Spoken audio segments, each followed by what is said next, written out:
Alrighty then. Successful indie author. May I write a novel? May writing challenge. Day 7.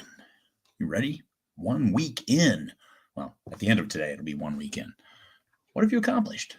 What have you done for your business as an author so far this week?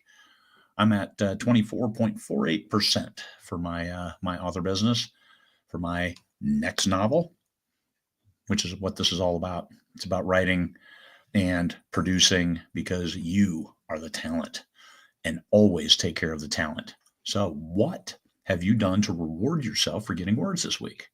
Have you punished yourself for ending up short on your word count? Why? Why would you punish yourself? Punishment stops behavior. So are you punishing the right thing to stopping the behavior? Are you punishing yourself for doing stuff you shouldn't be doing as opposed to doing stuff you should be doing, like writing? Are you just avoiding it? Are you scrolling on Facebook instead of writing? Are you doing other things? Well, punish yourself for that. Don't punish yourself for writing, because that's how your body is going to take it. Oh my God, every time I sit down at my computer, it's going to be painful. Don't do that. Don't do that to yourself. You deserve better. You see Stanley back there. He's good. He got a good walk this morning because Uncle Alex stopped by and took him for a nice run. And he's all tuckered out. Where was I? Words.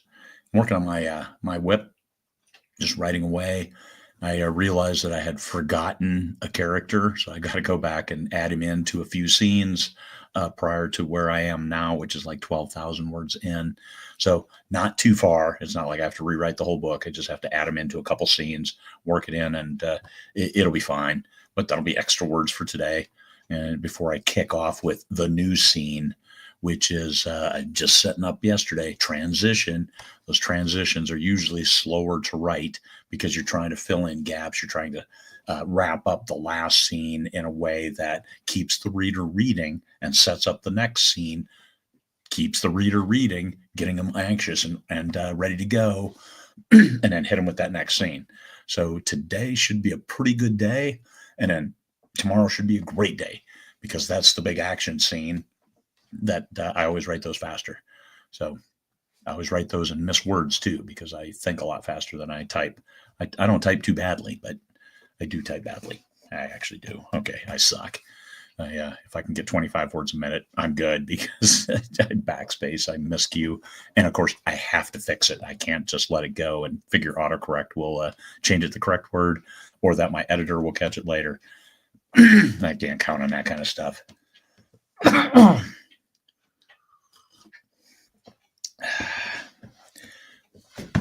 It's almost green up. Let me take a distraction here. Here in Alaska, everything turns green at about the same time, almost on the same day. So it's a day that we call green up, where all the trees blossom on one day. So you'd be looking at a forest, which we've got 80 acres of forest right behind our house. And they're starting to fill in, but it's all brown still. And within a couple days, it'll be green, and just like that. Our rhubarb is getting nice and big. Grass is growing in the front yard. Everything's growing. Weeds, the willow is all buds. Those will all pop within 1 or 2 days, and then it'll be green. We call that day green up. Stanley, that's enough. Stanley. You may not hear it, but I do, and it bugs me. So he doesn't need to lick his paws. All right, back to writing. As soon as I get off here, already got the dishes done. Stanley's fed. Stanley's walked. All good. Ready to go for that next scene. Character. It helps to keep track of your characters. Who's doing what, where, what are their traits, what's special about this character, what needs to be revealed to the reader, when. Don't give too much up front. Do not do a memory dump. An info dump where you just say, here's everything about this character, almost like a stat sheet in a book, in a role-playing game. We don't do that. If you're doing RPG, now if you're doing lit RPG, you may want to keep that stat sheet up, but you keep it separate. You don't throw it out in the middle. Here's all of his stats. No, just give the ones that are important now, and then you can insert the other ones later. But when you're writing, what about romance? What are the traits? What are the risks? What's the backstory that keeps them from diving all in? What's the backstory that makes them dive all in? And then what about the challenges of staying in once they're there? All different kinds of ways to work the characters. And it doesn't even matter if it's romance. Every book, every big selling book has some element of romance in there. Whether you like to believe it or not. The John Truby studies these things for a living, and he says they all have that romance as a sub element in almost every major movie that you see. 24 separate threads that readers will track. Keep that in mind. It's not a stovepipe for the plot. It's a tree, and you've got all these separate threads. Do they come together at the top, or do they stay out there and everybody's confused and they're lost? And hey, I was tracking this character, and all of a sudden I've never heard from him again. How many books have you read that way? A lot. Sometimes it's because that character they serve their purpose, this little small purpose, and they're not coming back. But how can you close that loop? That's called an open loop, when there's something that's going on that you just leave out there. It's a good way to end a chapter because it keeps the reader coming back. It's kind of like a mini cliffhanger.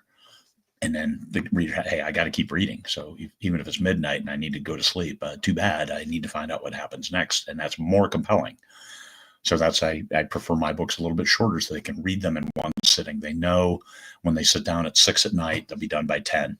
If they read fast. So 60 to 70,000 words, one sitting. That is my sweet spot for my readership.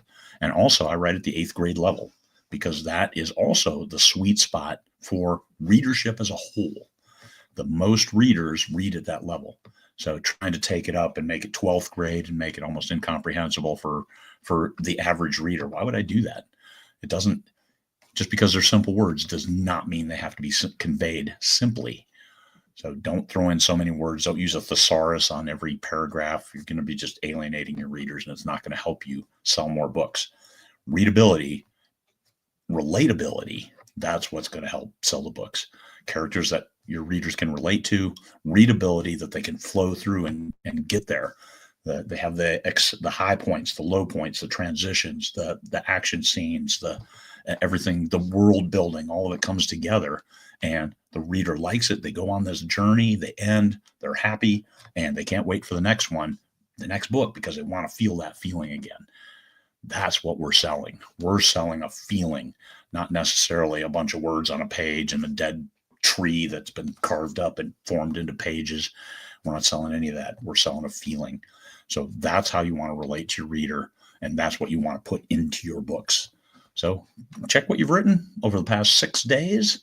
Get that 7th day written. You should be at 22.3% towards your goal for the 31-day challenge. If you're at or near that, you're good. If you have to change your goal because you just absolutely can't, then change your goal. Make it so you can win, and not make it so it's just a bar laying on the ground. You just step over it. No, give yourself a little bit of a challenge, but don't crush your soul by having a goal that you cannot reach. Set your goal, meet it, and enjoy, and then look back and say, yes, these are good words, and that's what's going to sell for this book. What the readers feel. All right, there you go. Get to it. 8.5 minutes. Oh my God, I'm out of control. All right, get those words. Peace, fellow humans.